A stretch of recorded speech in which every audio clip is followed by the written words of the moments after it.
Welcome, everybody, to Dead Talk Live. I'm your host, Viz, and we are joined tonight by our executive producer, Marko. How you doing, big brother? Hi, everybody. How's everyone tonight? I think everyone's doing well. I want to welcome all of our viewers. Thank you for tuning in tonight. We're going to be breaking down the latest episode, the penultimate episode of Season 6 of Fear the Walking Dead. And boy, we have a lot to talk about. But before we get to that, we have a lot of guests to announce for this upcoming week. We're actually going to be doing 4 interviews starting tomorrow through Saturday. So tomorrow we are going to have April Billingsley. For those of you guys who don't know, April Billingsley, a lot of you will know, was one of the Terminus people that was eating poor Bob's leg during the campfire. Yes, she is a termite. I hate that term. I hate the term termite, but she's also done a whole host of other stuff. April is going to be joining us tomorrow evening. Wednesday, we are going to be joined by Damien Maffei, who is in his most recent movie was Haunt. If you guys have not watched that yet, I definitely recommend it. It's available on Shudder, isn't it? Yeah. Yeah, it's available on Shudder. I'm not going to spoil it for you, but it's not a paranormal movie. I'll leave it at that. And Damien is in some wicked, wicked makeup in that movie. So that's definitely a must watch if you guys have not watched it yet. Thursday, we got Kane Hodder rescheduled from last week. Now, I never got a chance to explain what happened last week with Kane Hodder because later that night we had Hannah Fearman, and I never got a chance to explain. We had Kane Hodder scheduled for last Thursday at 6 p.m. So 10 minutes before the show, I'm prepping, and a lightning storm moved through my area. And right outside my house, I'm not kidding you, we got hit by lightning, and we lost all power. Got it back up, everything and running within 9 minutes after showtime. But Kane's a very busy man, and we had to reschedule. So Kane is going to be with us this coming Thursday at 6 p.m. Of course, he played Jason Voorhees, starting with Friday the 13th, Part 7 and on. And then Saturday, we are going to have 2 guests. We are going to have Rob Mello and Rebecca Reinhardt. They are going to be in an upcoming movie called Tin Roof. It hasn't started filming yet, but it's sort of a throwback to the old slasher movies. Rob has been in movies such as Happy Death Day, so you'll definitely know who Rob is. Rebecca Reinhardt's been a whole bunch of horror movies as well. So we have a very, very busy schedule coming up. Like I said, 4 interviews straight through, starting tomorrow through Saturday. So with that out of the way, let's get to talking about some Fear the Walking Dead. Can I And also reiterate while we were kind of getting ready, there's also a couple of other guests that I'm working on myself that I don't think I had a chance to speak to you about. There's a very good possibility, I got my fingers crossed, that we might be getting Rory O'Connor, who was in the new Conjuring movie, who played Arnie. awesome. That would be very great. So I'm working on that. And also Jonathan Leesman, who directed the Texas Chainsaw Massacre at the beginning, Battle Los Angeles. I just got a call from his reps as well. So I'm trying to get them on as well, too. So we're going to have a really, really busy June. And we have Ken Kersinger on Tuesday, who also played Jason in Friday the 13th, Freddy vs. Jason, too. So What do you guys think about Marco's collection and his wall behind him? A lot of those were picked up. He had already. Some of them were picked up during the convention we went to last weekend. And I want to show you guys my sole purchase at the convention. look at that. I got a handcrafted axe. It's not real, so don't be afraid. And when I bought this, I had to have it. And what I told the vendor was, I'm going to scare the shit out of my teenagers with this. So I got myself this very nice handcrafted prop axe. And I love this thing. This is going to be my prop. So I'm going to be holding it as we discuss Fear the Walking Dead. And boy, did you ever think we would see nuclear weapons fly in the Walking Dead universe? Who knew? I was kind of, first of all, the beginning was great to me because it reminded me of the movie 300 when everybody was getting ready for battle.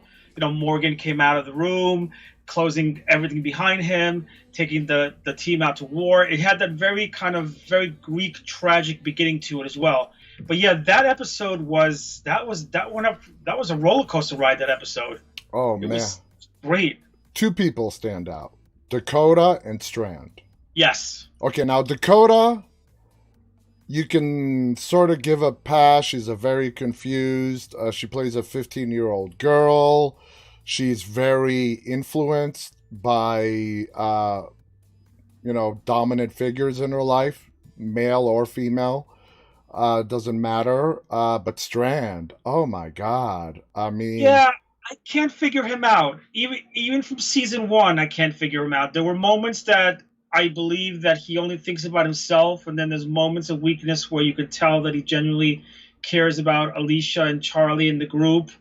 I don't know where to read him. I kind of what he did the other day on that show when he broke the axe and let Morgan there. I mean, I knew that Morgan was going to survive because obviously he's survived a lot more worse things than him be taken out by a bunch of nuclear zombies. So, but that was he's gonna have to work himself really hard to redeem himself back from that episode.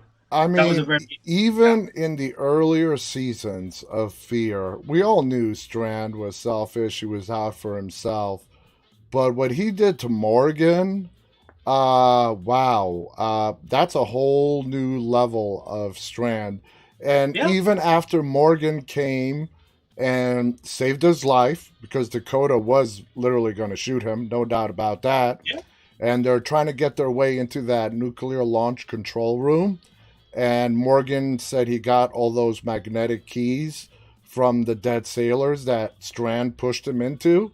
So he's like, my instincts were right. And Morgan's like, stop. Because he was trying to defend himself. Yeah. He's like, my instincts were right. I did the right thing by pushing you into a horde of zombies. Yeah. Or else we would never have had a chance to come into this room. Oh, my God. Yeah, Oh. his justifications were kind of just all over the place. Yeah. Do you think his time on the show is coming to an end? I don't think so. I think there's always going to be ways that Strand always finds himself to be redeemed. Even when he was with Virginia earlier in the season and you knew that he was kind of taking that path, once Virginia was killed off, and you can tell that Strand genuinely cared about all the people and the community that she left behind. So you know that he's got a heart somewhere. And he has a weakness for Alicia because they've been there since day one, and he always cared for Nick, and Nick is family to Alicia, and I kind of feel like he's got to protect her. I think Strand is going to go a long way. I think he's always going to have that roller coaster up and down road, because remember, he also has that relationship with Daniel as well. Because Daniel still doesn't know where to trust him and what to do with him. And so Daniel was right. Daniel was right. Yeah. And Morgan called it when it comes to Strand. He told him the only reason you did what you did to me back there is so you can go back to Alicia and be the hero. Right. What is his fascination between Strand and Alicia? Why? I don't get that. I think it goes back to Madison. I think there must have been some sort of like off-camera or off-screen moment between the two of them that he promised her that he would take care of her. That's the only thing that I can think of. And also, they've been together since day one, since everything happened. Because a lot of time has passed from the moment the first season started, as opposed to the time jump where they are now. So it's been years that Strand and Alicia have known each other. I mean, it's been at least a decade, would you think, to say? Oh, yeah, at least. Yeah. Alicia, after what he did with Virginia, she lost all trust in him. Right. Because when she got on that walkie-talkie in the previous episode, and she was trying to reach Morgan and got a hold of Strand instead, remember the first question out of her mouth was, "Can I trust you?" Right. And that's when Riley came in and took her away, and Teddy has lost his appeal. I mean, when he went over the batshit crazy line into this madman. And you know what I find fascinating on how great John Glover is portraying Teddy is that even after he launched that single missile and Morgan had the axe up to his neck, you saw fear in Teddy's eyes. He was afraid Morgan was going to kill him, even though he set his own death sentence by launching that missile. Yeah. He's crazy. Why do you think they let him go, though? Do you have any idea? Well, Morgan let him go. It wasn't Strand's decision. And I do think Teddy's going to die, but he's going to die at the hands of John Dory Sr. Yeah, He let him go because, according to, if I were to assume what Morgan feels, they lost. They were too late. Killing him now would do nothing. Nothing, yeah. I mean, the missile, they got one off, but that missile has 10 warheads. Right. Which means that single missile can take out 10 different targets. Yep. And the way Riley explained it, all those targets are going to be very close to where they are in Texas. Right. But it's still, you would think somebody in the group would have now if they would have launched all the missiles, they could have actually come close to fulfilling Teddy's wishes of, ending the world. Starting over, yeah. Especially, nuclear submarine has at least 30 missiles, 10 warheads per missiles. You're talking about 300 warheads. Yeah. I mean, you could take out a continent, just like they said. That would suck. Could you imagine having to survive an apocalypse, starvation, hunger, bad weather, to just go on something that man created themselves? Yeah. Like, isn't it weird? Like, it's such a hypocrisy. Like, you survive the zombie apocalypse, you're trying to build a new life, and all of a sudden, something from the past that should have been dead with the past is now active that could still kill you. Yeah. I mean, there's no government, there's no gas stations, there's no credit cards, there's no banks, there's no government, but yet there's a nuclear warhead around that can still, and that just goes to show you how scary this can be. Because I remember you were young in the 80s, right? I remember in the early 80s when we had the Cuban Missile Crisis, and that was the 60s. Everybody was kind of like just afraid of what's going to happen, and with Russia and Cuba and the United States, and we were all living in fear at that time. Oh, it was the middle of the Cold War. Yeah, absolutely. And I'm glad we got a backstory to Riley this episode. Yeah, we exactly. We knew and we know that Teddy, the only reason he elevated Riley is because of what Riley can provide Teddy. Because Riley is the only one who knows how to launch those missiles. Yeah. That is why Riley was important to Teddy. He was probably, I'm assuming when they first met, the most important person that he had to really flip to his way of thinking. Right. And I'm also glad we saw that flashback picture of Nick Stahl, who plays Riley. Yeah. When they got into the submarine, and it was Morgan that recognized him, and he put it together. Well, that's who I gave the key to. And so that also cemented the moment that these guys do have the ability to launch missiles. See, he would be a great redemption story for me. Even if he dies, he would be a person that I can see trying to save someone to protect, and then because he's not going to make it. I don't think he's going to make it. It would be nice to have Nick around on the next season, but I don't think he's going to be around that long. But it would be nice to kind of have him go out in a way where he realizes that Teddy is a nut job and what he's doing is wrong, and that he tries to last minute to kind of do something to save Alicia, or maybe save Morgan for some reason and so forth. That would be, if he's going to go out, I'd like for him to go out that way. That would be a really cool ending for him. Now, kind of get a redemption for his death. When it comes to next week's episode, which is the finale, it is directed by the awesome Michael Satruzima, so it's going to be a special treat. Yeah. I really have no idea what's going to happen. I don't even have theories. The missiles are flying, and if anybody out there, I don't know, I mean, they've taken, it's TV worlds, okay, but nuclear warheads don't have a real short shelf life. No. Their half-life is 10,000 years. So they're very much lethal, they're very much active, and they're flying. I don't know if they're going to pull a TV type of thing where they turn out to be duds. Right. I think at least one warhead is going to go off. Yeah. I believe that one of them will go off, but it's probably not going to be near where the survivors are. It's probably going to be away from their... That's right. Maybe Superman will show up. Who knows? Maybe he's alive.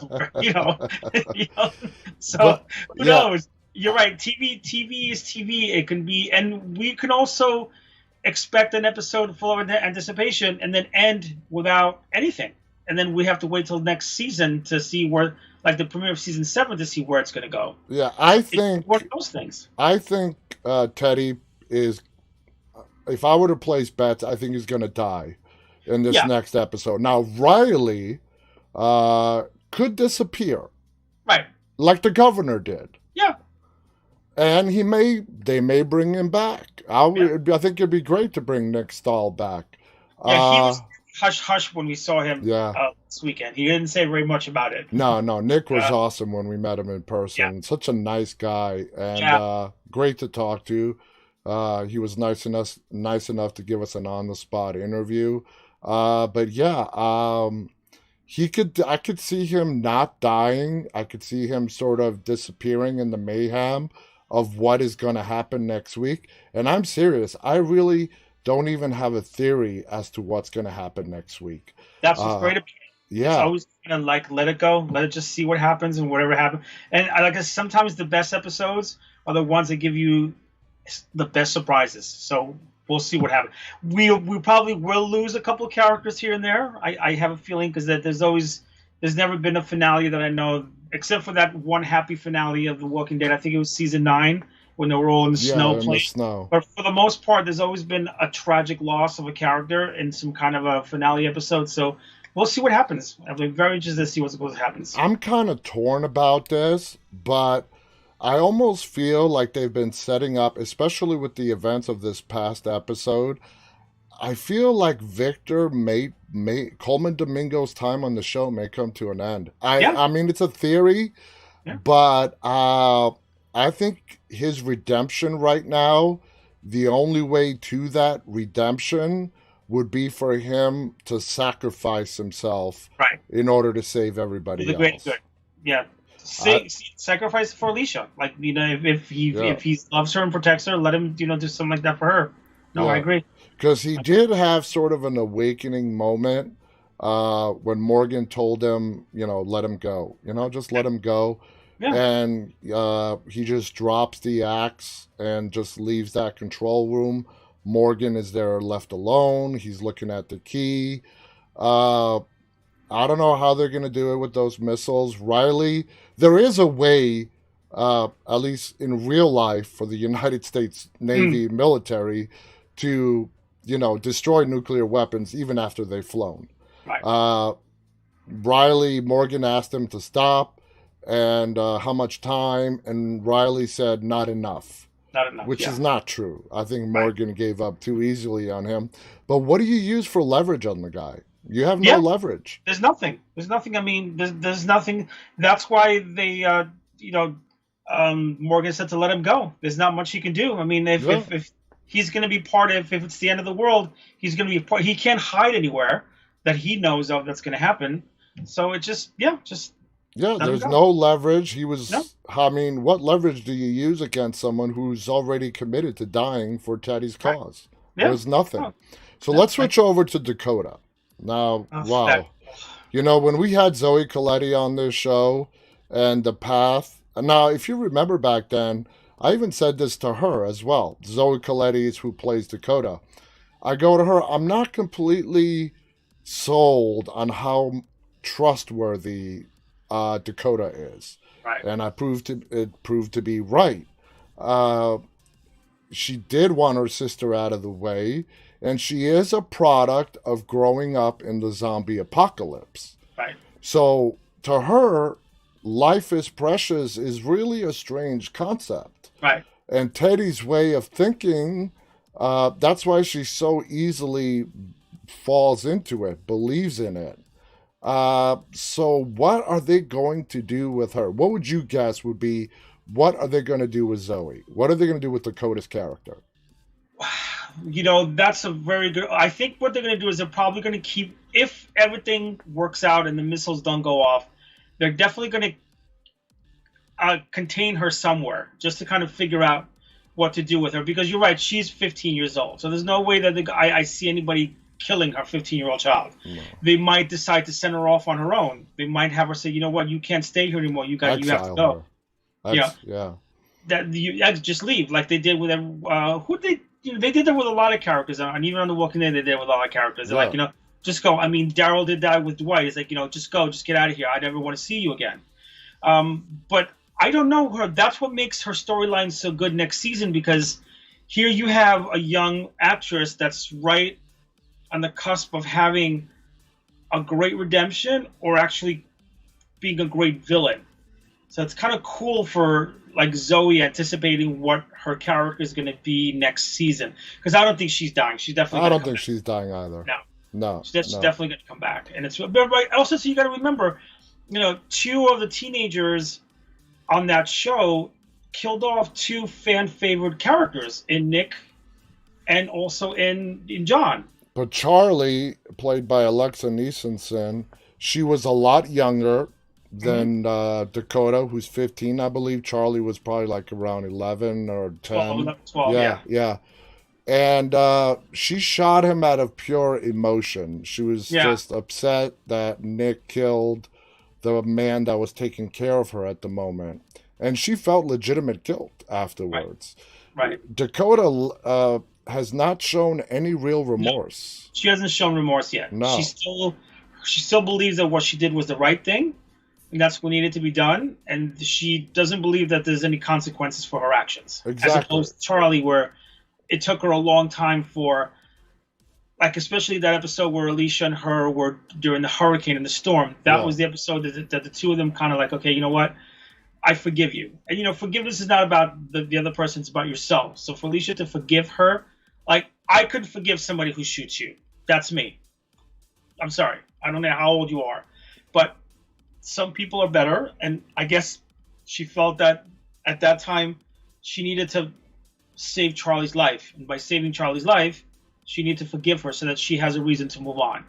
And now she's become one of my favorite characters. I could tell she's going to be she reminds me a little bit of Tara. She's got that like Tara in her. yeah. Remember when she first came on? You're talking She was about Charlie, right?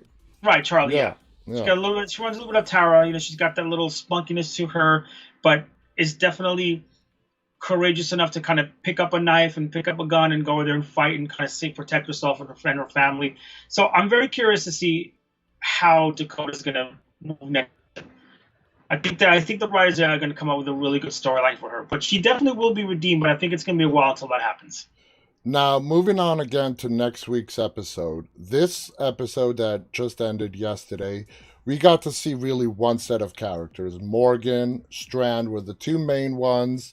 Of course, Karen David, Grace, uh, Grace. Dwight, Sherry, they were all in the submarine. And then you had the other people that were outside the submarine that we got to see a little bit at the ending. Ruben Blades, who plays Daniel, Luciana, Yeah. uh, Sarah. So next, we didn't see any Alicia in this episode. No. Do No. we? He has her somewhere. Yeah, he has Said her he has. locked up in this bunker. So who do you see playing the major role in this finale? I still think it's going to be the primary cast that we saw this week. I still think it's going to be them. I still think it's going to be Morgan and Strand and June and John Dory Sr. I still think they're going to try to. I think the other characters are going to be there as well. But what I noticed in the trailer that there wasn't a lot of walkers, that they showed a lot. So No. they kept on going back and forth, unless they're just very secretive with what they're going to show us. But I still think it's going to be the main core of actors that we saw this episode that's going to focus to move on to the finale. Because I still think they're going to try to figure out how to stop those missiles. I'm very curious how they're going to stop those missiles. You're Yeah, right. One of them will go off. Something will happen. and But maybe this is a possibility. We don't know where Alicia's going to be in the finale, and I think yeah, she's going to play a major part. yeah, We don't know what this bunker is. All we saw was the entryway where he locked her in right, last week. right, Okay, we don't know what's down below. right. Now, could they? It is TV world. Possibly, it is some kind of blast-proof bunker. Could there be controls for them to deactivate the bombs? I don't know, but Alicia, I think, is going to play a prominent role in the In the finale, yeah. finale. Uh, Do you see John Dory Sr., who's played by the awesome Keith Carradine? Do you see him surviving into season 7 and I becoming think part so. of the major I think so. cast? I think he'll be in. I think he's too. He's got a great he's got great chemistry with Jenna Elfman. You could tell right then and there too. And they worked up such a great storyline to keep him around. I think it would be kind of dumb on the writers and the directors to kind of get rid of him right away. I think they'll still keep him around, and they need him. I think Yeah, June needs him to feel some sort of family, because yeah, she does, she's like a real family. I mean, this is her husband's father, so she feels a connection to him. So, and now that June is, and we don't know where Al is. We haven't seen Wendell. I mean, we don't know where a lot of these, exactly, where exactly. Where where are are they? they? I mean, we And, where- assume. and we didn't see the those group of survivors that were living underneath that bunker with the farm. I mean, are they going to be safe? Now, Do the you only know? thing we do know about Al is that she went to look for Isabel. Right. Now, here's another possibility. Could the CRM play a factor in this finale? Of course. They might have the ways of shooting that down. We know they have resources. We Right. just don't know what the extent of those Right. resources I are. didn't think about that until you brought it up. There's a very good possibility. Maybe that's why they're looking for the helicopters. Because the Exactly. helicopters has a way of deactivating the bombs. I think they're going to, now that you mention it, there's a good possibility that they're going to play a really big role, I think, in the finale. I think it would be awesome Yeah. if they bring back Isabel, who's played by Cindy Lemon, Mhm. back into the finale. Yeah. Yeah. Like we see Al and Isabel reunite. But does Al know about the nuclear? She left before they found out about the nuclear weapons. But Right. you have to assume a missile going up in the air is seen Yeah. by a lot of people from miles And around. also, she's probably on radio communication as well. Yeah, yeah. So I'm assuming she probably does know, Yeah. and it would be great. And I'm just thinking of this as we're going now. Al gets to meet up again with Isabel, and she ends up helping the CRM to Yeah. deactivate that bomb, because that bomb is a direct threat to the CRM as You need well. military is the only one that can deactivate that bomb. You need Yeah, another missile to knock that down. So yeah, that's why they were looking for that helicopter. Remember how the helicopter was so yeah, important at one point? yeah, There, because they could have known that chopper could help them. That's why I didn't even think about it. That's a very good point. I think exactly. that might be where they might be going, because I can't think of anything else. Because if the Me bombs go off, neither. that's it. You're done. Me neither. No. I think there's a good chance we are going to be seeing the CRM. I Yeah. love to see Isabel come back and Al reunited, Yeah. and actually see the CRM, who we know is a vicious group. Okay, they Yes. in World Beyond, we know what they're. And they want to live. They don't want to die. So obviously, if they make a choice, they're going to be like, we don't believe in this, because they've already established such a branch of government of their own that they work so hard to create. Yeah, So why would they want all of a sudden to go, well, no, we don't need that anymore? no, no. If they were like had the same idea as Teddy, and they Right. were like, okay, our No. plan is to annihilate, they would have done it a long time Yeah. ago. There's a difference between being a madman as Yeah, opposed to being, like a regime of evilness. yeah, If you're both, then you're in trouble. But the CRM is not. They created a government of their own to survive in the post-apocalyptic war. yeah. So they're not going to have some nutbag. Sorry, I don't want to curse. They're not going to have some nut job. Just kind of like, we'll just blow it up. It's fine. Well, the world's not over. We'll start all over. And No. again, a nuclear bomb, when it goes off, it takes years for it to Oh kind of, yeah, it takes like, a long, long time for so it's like, for those to come up above yeah, again. So now, if they do bring back the CRM, that would put the CRM with Morgan and his group on the same side, and that is to stop this immediate threat. right, Now, what they do with them afterwards, who right, knows? right. And the last time we got to hear Isabel was in the beginning of the season during that episode when they got into that plague infested building. And Al prevented Isabel from landing on that roof. She let him know that it was infected with the plague. Isabel told her about what's in the up on that roof, to the medication to cure everybody. But I got the impression from just listening to Isabel on the radio that they're aware of a threat. I don't know. I mean, it's not referenced, but I could tell there was some urgency, like the CRM was searching for something. Yeah. Maybe they know that there are nuclear weapons out there. Maybe they were looking for the key as well. Exactly. There is a nuclear submarine out there that's beached, Right. and it poses a direct threat on Right. what the To their CRM systems. Yeah, exactly. is They trying. definitely have the manpower and the government and the regime to stop it if they knew. I think that, and it's funny because from the first episode of season 6, that key, that was the star of that season, was that key. That's what everything was all about. And we figured it out halfway through. I'm like, it's got to be a nuclear key. Somebody had one of them, and then they needed the other one to kind of connect it. So absolutely, cool. Absolutely, it's a great move. So, does it surprise you? Well, two parts. They've been really moving through storylines very quickly on Fear. Mm-hmm. Virginia thing ended really quick, unexpected, and I thought this whole Teddy storyline will go into next season. That's not going to be the case. Does it surprise you how quickly they're moving through these storylines? I don't think surprise is the word. I think it's a completely... I think the writers and the producers, even though it's the same universe, I think they're trying to make the shows as different as possible. Maybe they'll learn their mistake with the Savior War. Right. Also, because when you remember, Walking Dead has a 5 years jump ahead of Fear. Yeah. Because Walking Dead, Fear started in 2015 when Walking Dead was already 5 seasons in already. And not only that, when the 6-year time jump after Rick left, that never happened in Fear. No, it didn't. It never happened. Yeah. But yeah, so I think they're trying to kind of make it, like how can I say, like humanity, people who live together necessarily don't all make the right and same decisions as another group of people do. Yeah, it seems like everybody from all the shows has their own version of how life should begin. Exactly. I mean, look at World Beyond. The kids never lived in a world prior to where they're living to right now.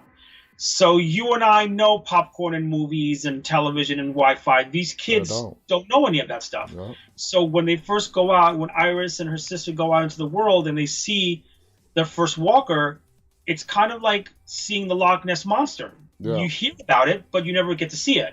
So and plus they grew up under the CRM, so they don't know what they're told what they're told. Mm-hmm. That's why now they're finally waking up and like say, hey, wait a minute. There's something beyond these walls and beyond these gates. There's life, there's something out there. So I think even though all 3 shows are the same, they're just trying to differentiate because life is not the same everywhere you go. It's different. Everyone needs to survive differently.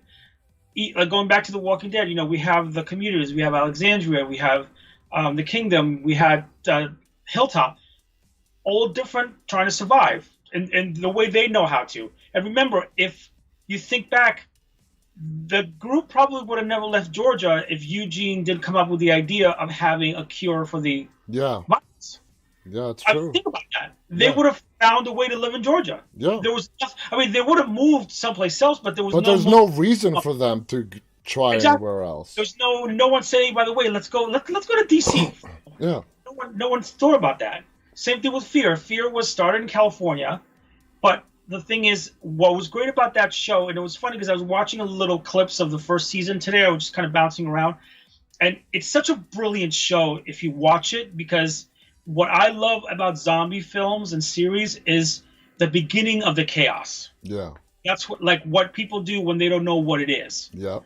That's what we didn't see in The Walking Dead. No. We saw the minute, Rick and the police chase, boom, 5 weeks later on, the world ended. Yeah. But with Fear, and that's why when people say, oh, I don't like it, it's too slow, that's the great part about it. You're watching something that happened in the 5 weeks that Rick was in the coma. Exactly. And that's a beautiful thing to watch, with the world falling apart.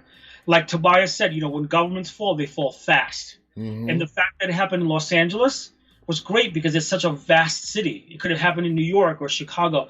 But the way they picked L.A., it was just great. And, when you watch it again with new eyes, knowing now, Fear the Walking Dead becomes a brilliant show that's going to be a staple in the Walking Dead universe when the show is over in like 10, 15 years or whatever it lasts. Yeah, I will. With no question about it, this season that is ending next weekend has been by far. I would rate it up there as with one of the best Walking Dead seasons. And a lot Yeah, of people will tell you season 5. Everybody has their own favorite Walking Dead season. I, yeah, and even with Fear, like I loved the first season for me because I enjoyed watching the unfolding of the families, like watching Madison and oh my God, Curtis. no, Curtis. that's no, that was Curtis' name? Yeah, it was. Yeah. You're right. Yeah, like I forgot, like just the buildup of their family and everything, and watching Nick, become struggle, and then taking their personal lives and making it, now all of a sudden whatever is important to them anymore is way less Wow. important than what's going on with humanity. Yeah. And that's a great thing. That's what's great about a show like that. It's not bloody, it's not gory, but it is scary because you're watching your world fall apart. And there's nothing more terrifying than that. Absolutely. It really isn't. That's like us all of a sudden sitting here, and next thing you know, we get an Amber Alert that there really is a zombie apocalypse going on. Like, you have your axe. It's like, what do you do? So that's one thing about Fear that I think really captured the audience from day one. And whoever hasn't seen it or says, it's really slow, please go back to it again and watch it with that perception. Watch it as a human being watching your world fall apart and not knowing what to do, not knowing. Like, you're calling 911 and no one's answering. Exactly. There's no police. It's terrifying. It's a scary thing. It really is. Now, so that's the thing that Fear, I think, has a great recipe of that we didn't see in The Walking Dead. Walking Dead was, let me tell you something, that the first 5 seasons of Walking Dead was amazing. I was glued to my television Sunday night with nothing else going on. Even I remember when I was working and I would come up from work, for that 1 hour, I watched that show. No one bothers me because I looked for it religiously to see it. Now, speaking of The Walking Dead, last weekend you got to meet your favorite character from The Walking Dead, and Ross Marquand is Marco's favorite actor from The Walking Dead. He plays Aaron, of course. And what we did not get to film is as we were saying goodbye to Ross gave Marco a hug. Made my day. Yep. Made my day. What was it like meeting him for you in person? It was really special for me because I connected with Ross's character because he plays an LGBT character as well. And considering that June is Pride Month, I felt very important for LGBT characters to be portrayed in a non-cliche stereotype way. Yeah. And he plays that character to a perfect fault. I mean, here's a man who's very educated. We don't know much about what he did before. No. But he's such a strong character. He's a survivor. You could tell he's a loving partner. You could tell he was a great dad when he was a great dad with Grace. Grace. And he just had this great chemistry with everybody. He had a great relationship with Norman Reedus' character. He had a great relationship with Tom Paine. You could tell that he's going to blend in. So when I got to see him over the weekend and he was as close to me as you are across the screen from me now, I just kind of felt like a 16-year-old girl who had a crush on her teacher. That's horrible to say. He was just and then he was very warm and very polite, and I noticed how he interacted with the fans. He never rushed anybody, was very kind with taking pictures, and that really impressed me about that because he didn't have to do that. No. But the fact that he was there and he gave his time to do that for the fans was great. And yes, I got to hug him, and it was a great thing. It was wonderful. It was amazing. And Marco made a comment to him about how they getting Aaron a love interest, and Ross had the greatest comment. They keep killing them off. And he mentioned Jesus. They keep killing them off. But you're right about that. He kind of hinted that way that, about Jesus. Yeah, we all read it. Yeah, we've all read it on here on this show many times, articles on how there was supposed to be some kind of romantic thing going on between Aaron and Jesus. Either it got filmed or it got cut. But yeah, when we met Ross this weekend and he, mentioned that they kept killing off any romantic interest, he did mention Jesus first. Right. He did mention Jesus first. So maybe they were working on that. Tom Paine, he got that role in Prodigal Son, and I think that had a lot to do with him departing the show too. I think that kind of influenced it a lot as well, because now all of a sudden you're going from a show where you're an ensemble cast to a show where you're the star. Exactly. So as an actor, I would totally kind of have that I Yeah, oh, would yeah, totally do that. yeah, yeah. It makes total sense, and we're all happy for Tom Payne and all the success he's had since leaving The Walking Dead. Let's shift gears a little bit. You and I both watched a movie this past weekend called Terrifier. Mhm. Okay. Uh, Now I don't know how many of you guys have watched it. It's uh, it's off of a short story from the anthology movie All Hallows Eve. Yep. The movie is produced by Dread Central. The movie Yep. just came out in 2018, so just a Mhm. mere 3 years ago. Now, my it was if you want to watch a movie that's an absolute gore fest, you gotta watch Terrifier. It's very popular. I'm sure you've seen that creepy clown in Art pictures, the Clown. Art the Yeah. Clown. Now, what really struck me when watching the Terrifier was how the director, Damien Leon, who wrote Yeah. it, Yep. he wrote it Mhm. and directed it. Who I'm Went trying to get on the show. I got my fingers yeah. crossed. We Oh, went he went totally old school with down to the film quality. It was shot in a very grainy on purpose mhm. to give it that 80s feel and look, and it actually really worked for the Yeah. movie. It really worked. Uh, I mean, you said it had one of the grossest kill scenes you have ever seen. I have And ever it's seen true. the 50 years plus I've been alive in movies. I've never, and the fact that the MPA got away with that, I was very surprised. That was absolutely cringeworthy, that death. Now, I can spoil it for you people, but I'm No, not no, going yeah, to. you guys If you gotta get watch it.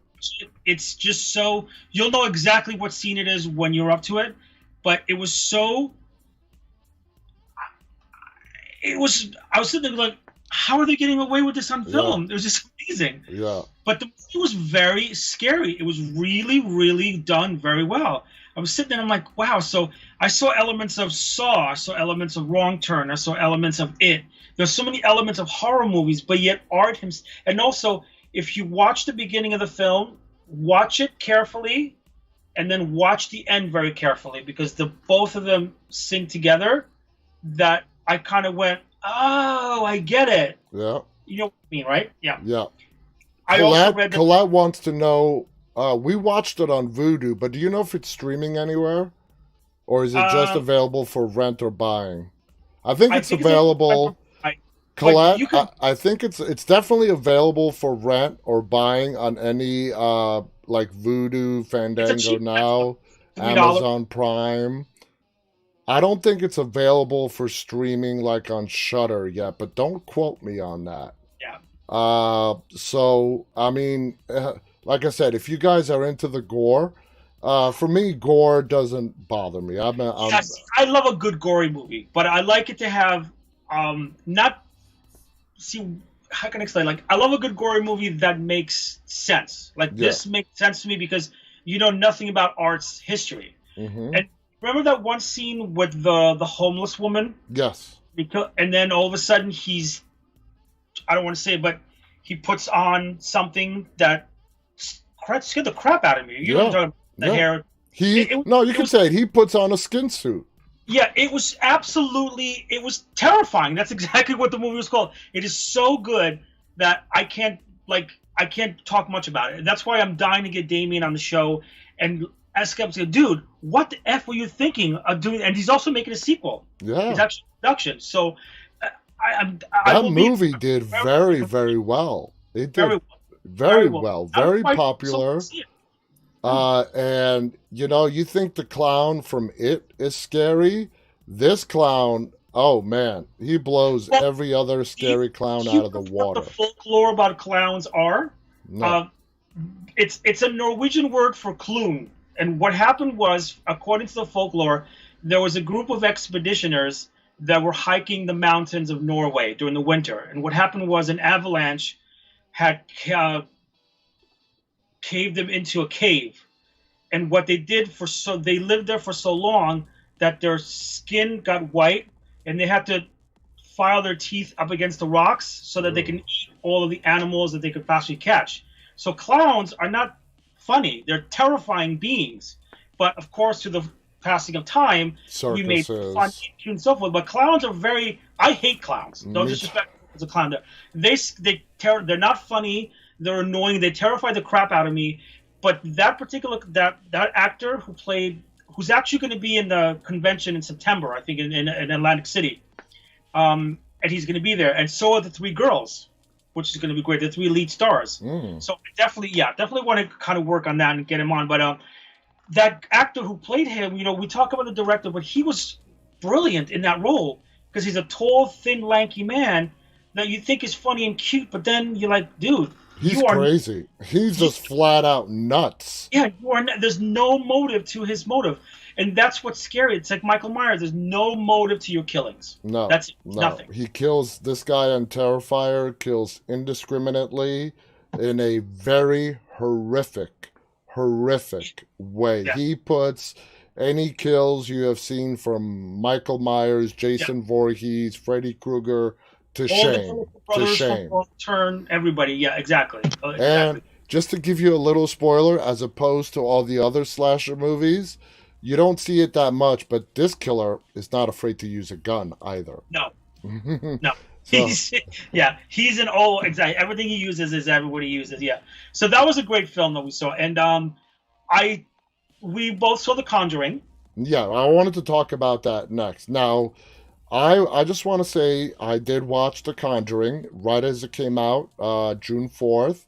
I really liked it. I liked how they changed the recipe. The first two movies were straight out paranormal, demonic movies where a demon has infested a family, it's trying to oppress them and eventually possess them. What they did with the third Conjuring movie, which just came out this past Friday, called The Devil Made Me Do It, they added an element of human mystery.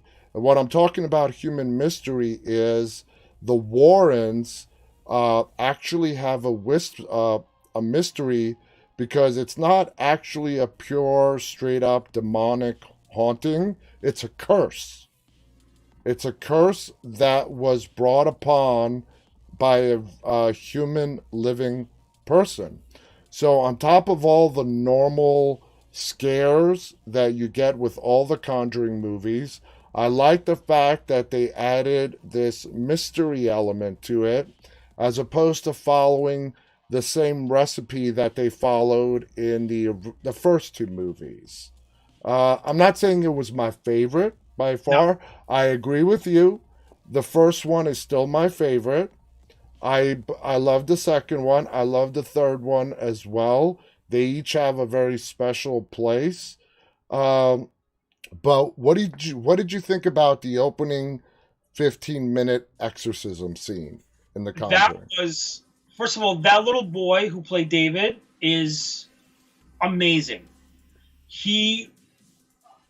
And then to me, and I'm getting goosebumps right away. And children to me in horror movies they're terrifying because they're children, so you always think of them as being wonderful, but then when they kind of, when they take that turn and they kind of just become this evil thing, you don't know what to do about it. Your moral says to yourself, I can't kill a kid, but this child is going to hurt me and hurt someone I love. Then you kind of conflicted. Goes back to Carol and Lizzie. Yeah, exactly. What? But that opening scene was so intense, and the way it was done, and the contortionist of the body and everything. Ooh. I was like, "Whoa, what was going on here?" And it was just amazing. It grabs you right there, and that's what makes the movie so well. Because if you notice, all three Conjurings, the opening scenes is always a scene that you're like, right there. You're looking at it right there. It hooks you. You're taken by it. It hooks Whatever you right away. You're gonna watch it. Yeah. Because it just takes you right then and there. It was, and so was the Rory O'Connor who played Arnie was amazing. And what's great about this one is we got to see a little bit of Ed and Lorraine's past and their love life, and so they made them a lot more human, and they made them great, and it was really good. It was a wonderful movie. It moved by really quick. There was actually a kill that we never got to see in any movie before. We actually saw blood in this one. Yeah. This one did have some blood Yeah, element to it. this one, yeah, there was no blood in it at all. There was no killings in the other ones. I mean, it got an R rating the first two, but I think it was because of just pure fear, Yeah, right? This scare. one actually deserved its R rating. Yep. And the Conjuring 3, the Arnie Johnson case happened in 1981. Now, Yeah, the last Conjuring movie with that took place in Enfield in the United Kingdom, that was many years prior. So to age Ed and Lorraine Warren, who's played by Vera Farmiga and Scott Wilson, right? Patrick Wilson. Patrick Wilson. Scott Wilson is Herschel. Duh. Oh yeah, Patrick Wilson. They aged them Yeah. to make them fit into where the Warrens were in their actual life back in 1981. So, great movie, great sequel. It's available on HBO Max. And what I've learned is if you're actually subscribed to HBO via your cable or satellite, they actually give you access to HBO Yeah. Max.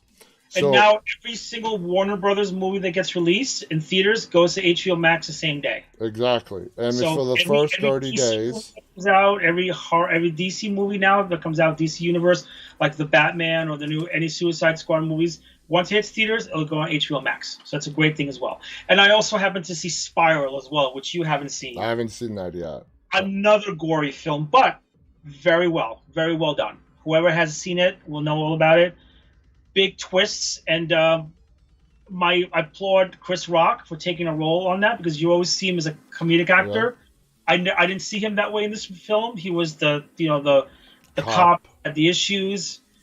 Samuel Jackson was a great as well too, and I'm not a big fan of his, but he was great in this role because he wasn't in the movie as much as you want him to. But again, a lot of great kills, a great storyline. It connects Jigsaw to this film. If anyone hasn't seen it, please see it. It's really good. And also, talking about Saw, they did something that I have not yet seen with new releases. When Spiral did get released to on demand around the same time it got released to theaters. But here's the twist on what they did with Spiral: you can't buy it, you could only rent it.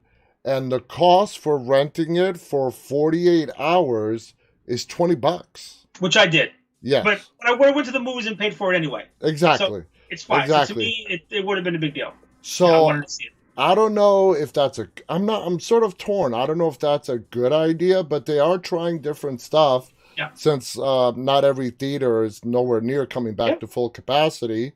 So in order, for these big budget films to sort of get their return, what they did with Spiral is it became available soon after it was released in theaters to rent it only on video on demand. You cannot purchase it, Right. but it's an expensive rental. It's $20, but that $20 you can watch it with friends, family, and you get 48 hours.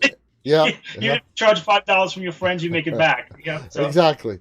I have a couple of things I want to say. That's like a couple of news that I got on before. So since May 15th, the top 3 grossing films in cinema worldwide have been The Conjuring, Spiral, and A Quiet Place, which goes to tell you how much horror has an impact on society. Absolutely. Good for them. There is a brand new Texas Chainsaw Massacre that has been filmed and waiting to be released. Not sure the date. It is directed by a gentleman named David Blue Garcia, who was actually a photographer, cinematographer, and was actually asked to direct this film. Awesome. Now, there is a Leatherface. There is Alice Krige, who was in this movie, who was amazing. I'm assuming she's going to play Verna Sawyer. And there's a gentleman named Mark Burnham who's going to take on the role of Leatherface.